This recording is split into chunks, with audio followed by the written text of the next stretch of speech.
À quoi pensez-vous quand on vous dit le mot temps? Une horloge, la vieillesse, un calendrier? Difficile de se représenter concrètement une notion qui est tout à fait abstraite. Et pourtant, il a fallu trouver un moyen de s'approprier cette dimension. Représentation solaire, cyclique ou chronologique, les différents visuels ne manquent pas pour le temps qui passe en fait très différemment pour chacun. Source d'angoisse ou pas assez pressé, le temps est aujourd'hui au centre de nos vies et souvent une contrainte. Dans notre course à la productivité, représenter le temps est devenu indispensable puisque c'est notre temps, nos obligations professionnelles et personnelles. Agenda, planning, emploi du temps, on est dépendant d'eux et ils régissent nos vies et pour autant, c'est essentiel de les contrôler. En effet, bien représenter visuellement sa semaine, son mois, l'organisation de son temps, c'est nécessaire pour être serein au quotidien et pour optimiser son temps autant pro que perso. Et spoiler, il existe une tonne de possibilités de représentation de son temps et il y a de grandes chances que tu passes à côté de quelque chose de révolutionnaire. Mais c'est quoi au juste le temps? D'après le Robert, c'est une continuité indéfinie, un milieu où se déroule la succession des événements et des phénomènes, les changements, mouvements et leur représentation dans la conscience. On retrouve les mots abstrait, dimension, durée. On le sent passer mais il est difficile de le décrire. C'est une notion si complexe que les jeunes humains ne sont pas capables de la comprendre. Ils ne connaissent que l'attente d'être nourris, par exemple. Ils ne sont pas capables d'anticipation ou d'imagination du futur. Les seuls moments où ils repèrent le temps sont par des rituels. Et donc notre perception et notre rapport au temps est largement influencé par notre éducation dès le plus jeune âge. Mais ça sera pour une autre vidéo. Si ça t'intéresse, abonne-toi, mets la cloche, tout ça. Et fais-le moi savoir dans les commentaires. Le mot temps vient du latin tempus, qui signifie plusieurs choses autour du temps. Durée, moment, mais le mot saison est très haut dans la liste des significations et ça nous donne une assez bonne idée de comment on percevait le temps il y a très longtemps. Mais avant de s'attaquer au vif du sujet, qu'est-ce que j'entends par représentation visuelle? Le temps, c'est pas une notion concrète. C'est pas tangible, c'est pas physique. Et à part les notions de jour-nuit, voire des saisons, en fait, on peut pas voir le temps. Par contre, quand vous pensez au temps, vous avez forcément dans la tête des images qui pop, je sais pas, d'horloge, de calendrier, de timeline peut-être. Et ce qui nous intéresse ici, c'est de faire le tour des représentations du temps telles qu'on les connaît. Mais aussi de voir leur influence dans notre perception du temps dans sa globalité. Parce que du coup, on a peut-être tous les mêmes 24 heures, mais notre façon de les anticiper est très différente en fonction de notre personnalité ou de notre éducation au temps. Et notre façon de les vivre peut être largement améliorée en changeant notre perception de celui-ci. On va faire d'abord un petit tour des représentations du temps dans l'histoire. L'une des premières représentations du temps dans l'Antiquité, c'est le gnomo, ce bâton planté dans le sol qui permettait, grâce à son ombre, de visualiser le moment de la journée dans lequel on se plaçait. Un peu pimpé avec une table et des mesures, ça deviendra un cadran solaire. Mais pour une représentation plus large du temps, on avait les calendriers qui, dès leur création, ont eu différentes formes. Le développement de l'année tropique, c'est-à-dire les saisons qui sont en rapport avec la révolution de la Terre autour du Soleil, émerge avec le développement de l'agriculture. Mais il n'y avait pas que le soleil sur lequel se baser pour créer des calendriers. Les Égyptiens ont fondé un calendrier axé sur les fluctuations annuelles du Nil, mais aussi sur les étoiles. Le calendrier romain était lunaire et il comportait 10 mois. Le calendrier musulman est aussi lunaire et encore utilisé aujourd'hui avec 12 mois de 29 et 30 jours. Le calendrier grégorien, qui est le calendrier occidental actuel, a été mis en place pour correspondre à l'année tropique de 365 jours, avec un mois à 29 au lieu de 28 jours tous les 4 ans, pour que ça se goupille assez bien avec les vraies révolutions du soleil. On voit clairement qu'il y a deux façons de représenter le temps, la façon cyclique et la façon chronologique. Les Mayas de l'époque classique utilisaient une représentation cyclique du temps. On a déjà tous vu ces images de pierres calendaires, ici pour les Aztèques. Leur calcul allait jusqu'à plus de 5000 ans pour une ère. Le calendrier chinois est lui aussi basé sur le cycle, encore aujourd'hui d'ailleurs. Chaque année correspond à un animal et le cycle se répète après 12 ans. Mais on représente aujourd'hui plus du tout notre année sous forme cyclique. Ça peut s'expliquer par le fait que quand il y a un cycle, c'est comme s'il y avait impossibilité de progrès, ou même de déclin puisque tout se répète à l'identique. Or, l'idée de progrès fait un bond après le Moyen-Âge avec par exemple l'imprimerie en 1450 et le siècle des Lumières.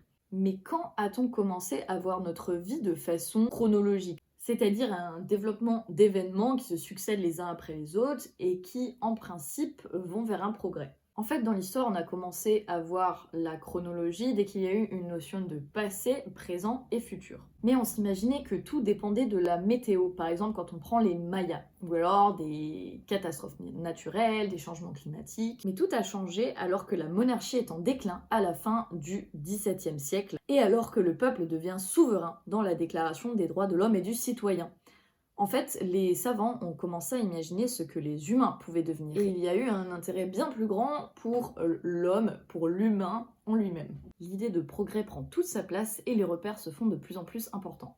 Par exemple, la loi universelle de la gravitation avec Newton, le thermomètre par Daniel Gabriel Fahrenheit en 1717, la machine à vapeur, la révolution industrielle. Le monde évolue à plus grands pas que jamais et se diversifie. À ce moment-là, on se repère par rapport au soleil, par rapport aux saisons, mais nos vies deviennent tellement complexes qu'on ne peut plus se repérer uniquement avec ça. Sauf par exemple les agriculteurs qui sont encore largement présents à cette époque, mais ça ne devient plus la majorité. Concrètement, le plus grand changement, c'est la main-d'œuvre et le monde du travail. Et aujourd'hui, le bond est encore plus énorme puisque depuis les machines et les usines, maintenant, on travaille beaucoup plus dans des bureaux. Et ça change tout. À quoi ressemble notre représentation du temps aujourd'hui ? Tu as probablement un calendrier mensuel sur ton mur, un agenda Google ou Apple, voire papier si tu es encore de la vieille école.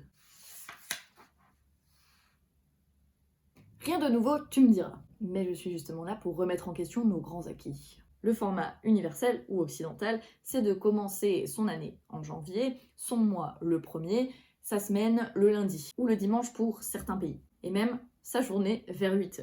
Et donc, quand on doit organiser sa semaine, on se voit contraint de commencer à une certaine heure et surtout un certain jour. On doit entrer dans les cases proposées. Donc ça ressemble souvent à commencer sa journée tôt, finir à 20h au plus tard et avoir des week-ends. Mais au final, rien, si ce n'est les normes sociales, ne justifie qu'on procède comme ça. Avec beaucoup de métiers dans le divertissement, la restauration et même les personnes indépendantes qui travaillent sur des horaires et des jours tout à fait hors de cette norme, il paraît étrange que les agendas marquent toujours le week-end comme repos. Et oui, le monde ne s'arrête pas de tourner le dimanche. Qui dans l'assemblée travaille le week-end? Mais que ce soit un choix ou pas, les représentations classiques de nos semaines ne sont pas assez diversifiées. Alors, ces entreprises qui créent ces agendas pensent évidemment à la majorité, on va pas leur jeter la pierre. Mais ça a quand même des conséquences sur notre perception et notre organisation. Et quel est l'impact, du coup? Premièrement, quand on ne veut pas correspondre aux cases de la semaine normale, on a l'impression d'être un peu à part. Je pourrais aller jusqu'à dire qu'on a un isolement car on n'a pas les mêmes jours de repos que nos potes, mais le vrai impact sur notre façon de travailler, c'est aussi qu'on a une injonction à se lever tôt et à ne pas travailler la nuit. On passe pour des feignasses si on se lève pas tôt, parce qu'en plus, dans notre agenda, il y a écrit commencer sa journée à 8h. Du coup, tu te dois de remplir cette case, et il n'y a même pas la place, en fait, pour travailler jusqu'à minuit si t'en as envie. Ça n'existe pas dans son agenda. Si t'es dans le divertissement, dans la restauration, tout un tas de taf qui travaillent le week-end, t'as l'impression que t'as un taf de merde, en fait, que c'est une punition par rapport aux autres qui ont le luxe de travailler que les jours de travail. Working days en anglais, finalement, ça veut tout dire. Ou alors au contraire, tu crois que t'es un workaholic, un accro au travail qui veut absolument travailler sur ses jours de repos, ou alors tu le deviens parce que du coup t'as pas vraiment de repères par rapport aux jours de repos que tu devrais prendre. Un des autres problèmes que ça engendre, et c'est plus du coup propre au contenu de la journée, c'est de penser qu'il n'y a pas d'autres possibilités que ce qu'on te donne, c'est-à-dire tu travailles la journée et le soir quand tu as fini, c'est repos. On n'arrive pas à imaginer d'autres schémas, comme par exemple prendre une grande pause au milieu de la journée et du coup reprendre plus tard. Indirectement, on a une volonté de reproduire la norme, même si ça ne nous convient pas. Ce que je disais avant par rapport au taf de merde pour le divertissement et la restauration, c'est que c'est comme si on n'avait pas un vrai travail. On a l'impression qu'on n'a pas les privilèges des gens qui travaillent la semaine, et du coup que c'est pas le métier qui nous accompagnera toute notre vie, que c'est juste temporaire, on n'a pas d'heure fixe, tout ça, c'est pas une vraie carrière en fait, c'est juste en attendant. C'est un peu la même chose quand on est indépendant. On cherche à se forcer à être productif le matin pour renvoyer l'image d'un métier classique. Si tu te lèves tard, t'es pas pro. Et du coup, fatalement, on se sent mieux quand on se rend compte que ça marche pas pour nous parfois de travailler à telle et telle heure. Et en fait, on rate même nos moments de productivité. Tout ça, ça nous conditionne et on a une grosse difficulté à sortir des clous. Toute cette histoire de perception et de représentation du temps, ça crée, avec un effet papillon, une pression sociale de paraître professionnel et conventionnel dans nos métiers. À l'heure où nos carrières professionnelles définissent notre valeur tout entière, il s'agit de bien présenter, d'avoir un bon statut, d'être crédible. Et c'est con parce que autant pour déconstruire tout ça, il faudrait remettre en question la société tout entière, pour plus qu'il y ait de hiérarchie, de prestige entre les différents métiers. Mais à notre stade, parce qu'on va essayer d'agir directement, on peut déjà simplement contrôler le format de notre travail. Mais c'est ça qui est difficile. Parce qu'on veut prouver notre légitimité et du coup sortir des clous, ça nous vaudrait des jugements. Et pas forcément extérieurs. On voit tellement de trucs passer sur la productivité sur internet que des injonctions naissent. Il faut programmer nos tâches, les respecter. Il faut aussi programmer des pauses, des routines, s'y tenir. Et si tu n'y arrives pas, t'es une grosse merde. Mais c'est clairement nocif en plus d'être faux. Mais qu'est-ce qui se passerait si on bouleversait notre façon de visualiser le temps ? La première conséquence super cool, c'est qu'on aurait moins de pression. Pour boucler des trucs par exemple, puisque les fins de semaine ça ne s'applique plus à nous, les deadlines ont beaucoup plus des temps d'axe, le 31, la fin de l'année, etc., ce ne sont plus des fins en soi. Moins de pression pour tenir des habitudes, pour avoir des attentes de productivité qui ne nous attirent pas ou qui ne marchent pas pour nous. Et surtout, imagine ne plus avoir à te lever tôt. Ne plus avoir besoin de correspondre au schéma classique du 9-18 heures. Tout simplement, on lâche prise sur l'angoisse des attentes de la productivité. Notre but ici, c'est de s'approprier le temps. Ça nous servira à mieux nous organiser, à trouver notre rythme à nous, et du coup à être plus productif. Mais surtout, ce qui est trop cool, c'est de trouver une manière créative de travailler. Tu vas aimer t'organiser ? On va être heureux, quoi ? C'est la question que tout le monde attendait. Comment faire pour exploiter la représentation visuelle du temps à notre avantage. Et là, j'en fais appel à votre créativité. Alors, c'est des petits exercices sympas, du coup, pour changer complètement notre perception du temps. Tout d'abord, il est important de laisser tomber les repères qu'on connaît. Si notre éducation au temps nous le permet, sans trop mettre le sbeul dans notre organisation ou nous angoisser, c'est pas le but, on va commencer son calendrier par un autre jour. Commencer sa semaine au milieu, pourquoi pas. On peut décider qu'on commence quand ça nous chante. Décider qu'une semaine dure plus de jours ou moins de jours pour avoir des week-ends plus souvent. On peut aussi s'obliger à voir tous les jours dans le désordre afin de ne pas se faire happer par les attentes et se dire que de toute façon on fait comme on veut. Ensuite, il va falloir trouver son style. Par exemple, si t'as l'angoisse du temps qui passe, déjà je t'invite à aller voir ma vidéo où je parle de ça. Mais là, tu vas peut-être éviter la chronologie en fait, cet effet fin, ces deadlines qui approchent, qui te mettent justement en échec. Pourquoi pas créer un emploi du temps qui se répète, un emploi du temps rassurant, et du coup jouer avec cette idée de cycle, peut-être jouer sur les fréquences. Moi, c'est l'inverse, par exemple, j'adore quand tout est derrière moi, j'adore effacer des tâches, j'adore quand le temps évolue, avance. Du coup, effacer, c'est une source de satisfaction incroyable. Et c'est ça, en fait, sur quoi tu vas jouer. Tu vas trouver le truc qui te procure le plus de satisfaction.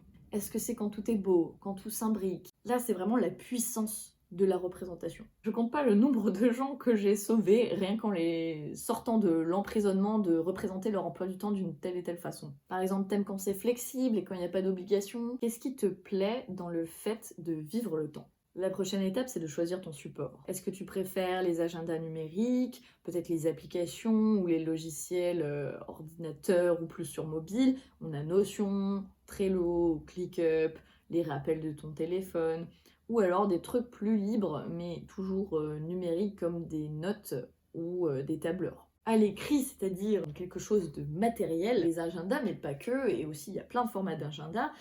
Si tu ne trouves pas ton bonheur, tu peux très bien créer un bullet journal, tu peux utiliser un tableau blanc que tu mets sur ton mur, des feuilles volantes aussi, ça se fait très bien, un calepin, ou alors des post-it sur le mur. Vraiment, c'est à ce moment-là que tu peux tout créer et que tu peux être le plus créatif possible. Ok, c'est bien tout ça, mais concrètement, comment on peut visualiser le temps ? Alors là, c'est infini, tu peux faire des heures, des blocs, ou alors pas forcément de limites, mettre des frontières plutôt floues. Tu peux représenter le temps par des bulles, par des mots sur une timeline pour faire quelque chose de chronologique, ou au contraire faire un cercle pour créer un cycle. Essaye des schémas, des mind maps, des couleurs différentes, ça aide de ouf. Des plages horaires peut-être, mais pas programmées, ou au contraire que tu programmes assez précisément. Écris des items à barrer qui ne sont rattachés à rien. Tu peux séparer les sphères pro, perso, passe-temps ou pas. Tu peux donner une fréquence à tes actions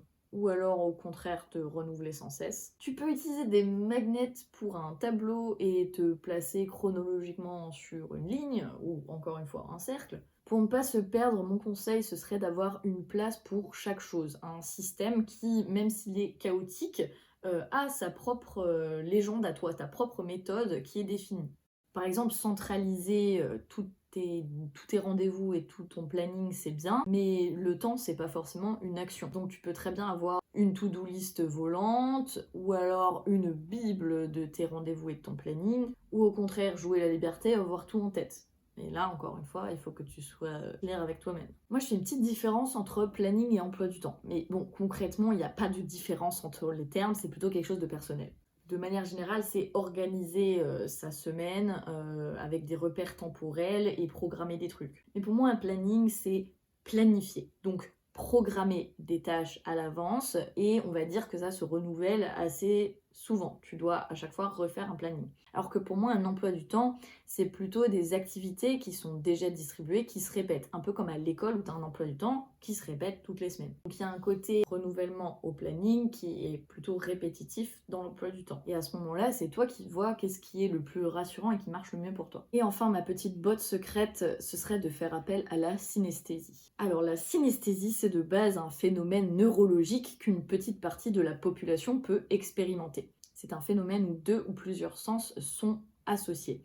Par exemple, on associe un chiffre à une couleur, et même si c'est considéré comme un trouble, en réalité, on a quasi tous expérimenté ça, surtout en étant enfant. Ça vous dit quelque chose la cantine lundi tout gris? Je sais pas vous, mais moi c'est resté. J'ai aussi parfois des discussions bêtes avec mon entourage, genre non mais octobre c'est orange, ok, mais on est d'accord que novembre c'est genre bleu foncé. Non, c'est que moi? Tout ça pour dire que les sens et les couleurs en particulier, c'est super important pour se représenter les choses. Ça peut être essentiel dans notre contrôle du temps. Vu qu'on les associe, on les retient mieux et après on peut mieux se les approprier par la suite. Lors d'une étude, une synesthète, qui représente le calendrier sous forme de V asymétrique, a passé une batterie de tests en comparaison avec des non-synesthètes. Elle est capable de réciter les mois de l'année à l'envers en commençant par n'importe quel mois, alors que dans l'étude, les non-synesthètes se trompaient. Alors certes, on pourrait croire un talent un peu inutile, mais imaginez un peu la force mentale de cette personne. Genre on est plus en phase avec le temps, on se l'approprie vraiment, on n'a pas besoin de repères, on sait où on est quoi. On a l'impression d'avoir de l'emprise sur le temps. Alors on est d'accord, on va pas s'inventer une pathologie, hein. On n'est pas forcément synesthète, mais associer des couleurs ou des formes à une notion abstraite qu'on ne peut pas se représenter comme le temps, c'est un peu le secret pour le maîtriser.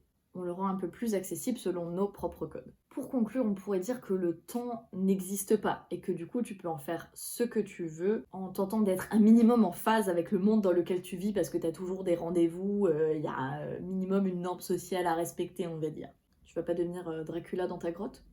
Aussi. L'idée, c'est de créer autour de tes contraintes, donc tout ce qui est travail, rendez-vous et autres obligations. Et n'oublie pas que tu es la seule personne qui décide des règles de ton quotidien. On n'a pas fait tout cet avancement social pour être dicté l'heure à laquelle se lever, notamment. Te lâcher la grappe au niveau de la perception du temps te fera le plus grand bien. Et rappelle-toi que rien n'est figé. Respecte ta santé, autant physique que mentale, et fais les bons choix pour toi. À quoi ressemble le temps pour toi? Est-ce que c'est plutôt chronologique, cyclique? Est-ce que les deadlines, ça te fait peur? Qu'est-ce que tu vas faire de ton planning pour qu'il te ressemble? Si tu as d'autres questions, je serai ravie d'y répondre en commentaire. N'hésite pas à me proposer d'autres idées de vidéos et je te revois pour la prochaine. À bientôt!